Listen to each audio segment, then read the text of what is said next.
And welcome to the Hickson Lead Auditorium, which is not in the Hickson Lead Science Building. I'm pleased for all of those of you who are able to find us here.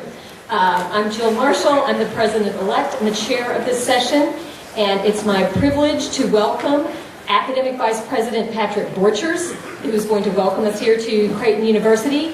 I will just say he's actually one of us, was an undergraduate physics major, and has other ties to physics and physics teaching that he'll tell you about.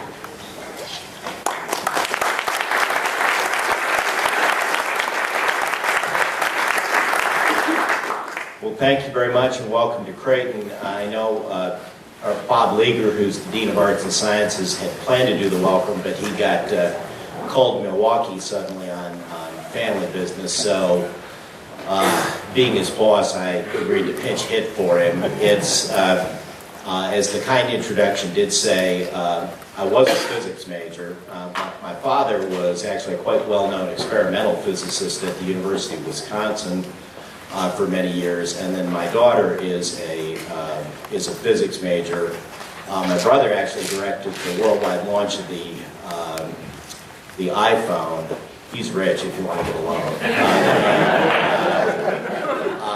My sister became a computer systems analyst. I, however, turned to the dark side and became a lawyer.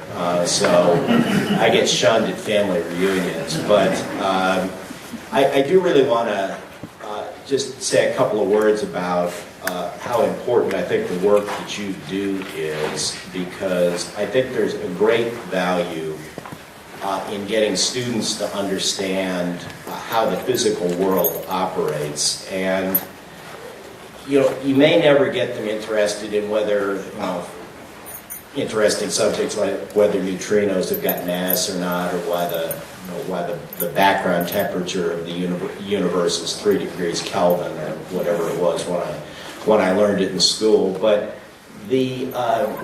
I think there's a real value in getting students to think analytically, and I know it was a great help to me in law school, and it was a great help to me as a lawyer. I like to always tell this story about people say, well, a very common question I get is, how did you wind up in law school after going through physics? And I'm not going to share that with you, but I do remember one case we had where we were representing the phone company, and they claimed that one of these short-wheel Bobcat, using those little Bobcat snowplows, had hit a manhole that we owned, and the mechanical engineer who was the expert witness for the plaintiff testified that the Bobcat after this began to buck in a way that I thought defied basic rules of conservation of energy.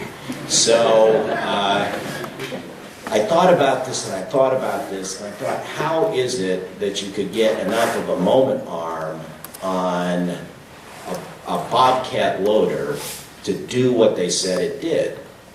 And I was the younger lawyer, and I told the older lawyer, I said, I'm taking a drive up, this was up in the Sierras, I was practicing in California, I said, I'm taking a drive up to the community college where this happened. She said, why is she going to do that? I said, I got a hunch on what happened. She said, all right.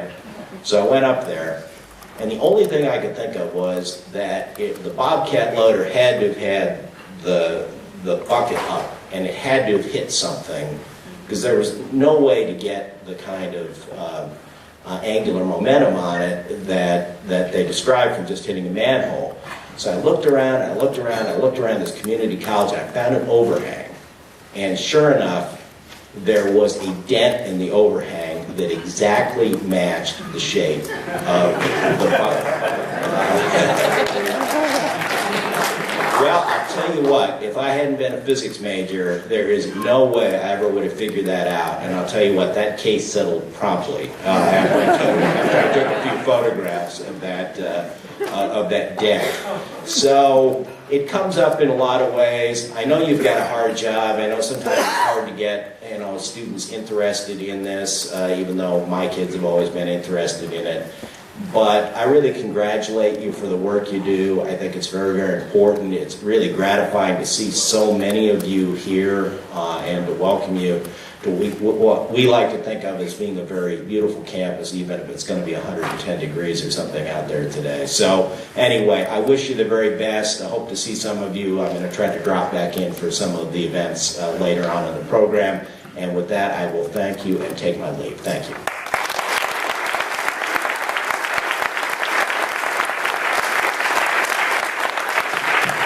Thank you, Vice President Borchers. Next, it's my privilege to welcome our opening plenary speaker. I feel a bit strange introducing Jim Stith because I feel that many of us in our community already know him.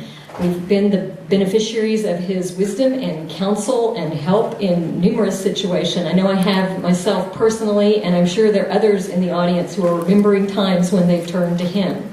But for those of you who don't know him as well, Jim is a former vice president of the Physics Resource Center at AIP.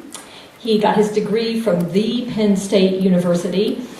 His research interests have been in teacher preparation, which is a subject, of course, close to all of our hearts. He was for a number of years at the Ohio State University. He is a fellow of, he was a former president of APT and as well as the National Society of Black Physicists. He's a fellow of AAAS, of APS, and a charter fellow of the National Society of Black Physicists, and also a member of the Ohio Academy of Science. And so I think we're very privileged to have him back with us in the physics community, and I'd like you all to welcome Jim Stith.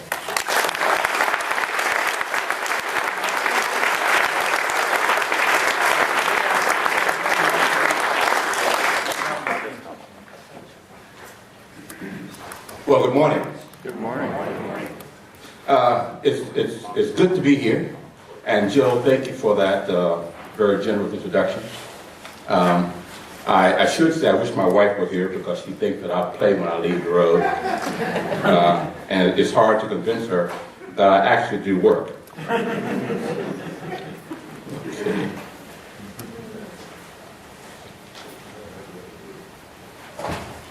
Okay. Can you hear me now? Yep. Okay.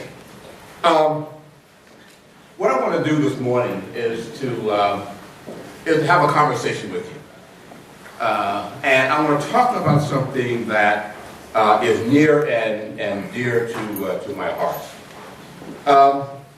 And as is my practice, I'm going to start out by telling a story. For those of you who don't know what this photo is, that is of 3 Mile Island. My story starts because the date that I remember is March 28, 1979. And on that morning, it was spring break at the United States Military Academy, where at the time I was employed. And I decided to make a trip to Lancaster, Pennsylvania, where I had some very good friends. And as we were driving toward Lancaster, for some reason, for the entire trip, I never turned the radio on. And when I got up in the morning to make the trip, we got up early, had 3 kids, got the kids ready, and we just started driving. And we are doing the normal family thing. I am refereeing fights in the back, as you always do, on a road trip. Young parents remember, know what it is. Older parents remember how it is, how it was. But what I did notice was that as I am driving down the highway, the traffic coming away from Lancaster is a little bit heavy. And my wife and I having a conversation about where is everybody going? And because it was unusually heavy. And it wasn't my practice. And at the time I had a 25-foot motor home. And so it was my practice to always gas up before I park. When you get 9 miles an hour going down to the tailwind, you always know where the gas stations are. And I stopped at the gas station to gas up. And the station attendant comes out and he says, "Where you going?" I said, "Well, I'm coming to Lancaster." He said, "Why are you coming here? Everybody else is leaving." And I said, "Why are they leaving?" He said, "Haven't you heard?" "Well, no, what is it I've missed?" He said, 3 mile an hour is getting ready to blow. Oh, okay. So I hop in my car, in my motorhome, and I drive to my friend's house where I am staying for the evening. And for those of you who have driven motorhomes, you know that the refrigerant in refrigerators don't work too well when the motorhome is not level. So the first thing you do when you get there, you go through the practice of getting it level, and I had worked out a speed for doing that. And my friend runs out of the house and he says, "You don't need to do that." "Why not?" He says, "Well, we're leaving." So I said, "Where are you going?" He said, "We're going to Canada." And so I said, "Why are you going to Canada?" He said, 3 mile an hour is getting ready to blow. And I said, "Wally, you're an engineer. Let's think this thing through."